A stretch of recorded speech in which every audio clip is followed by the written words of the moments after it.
yung syndicate ang binubuwag. Katulad sa PNP, I can proudly say na wala nang syndicate ngayon.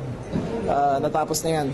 Binuwag na natin lahat. Wala nang kidnapping syndicate, wala nang KFR, wala nang hold up, wala nang EJK. So, Ninja Cops, di ba? Wala nang Ninja Cops. So, in that part, natapos ko na. Ngayon, BFP naman ang ayusin ko na. Itong si John Vic parang kumari ko eh. Alam mo yung wag mong ipilit.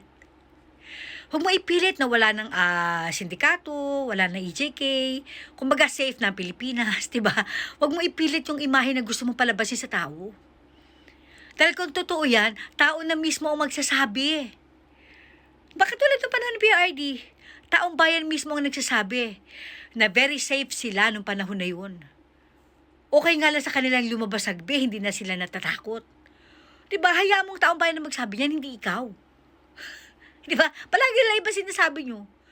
Tapos iba rin yung nakikita namin, iba yung nararamdaman natin.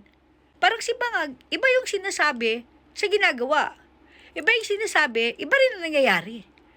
Again, ulitin ko, hayaan mong ang taong bayan mismo ang magkwento ng kanilang kasaysayan. Diba?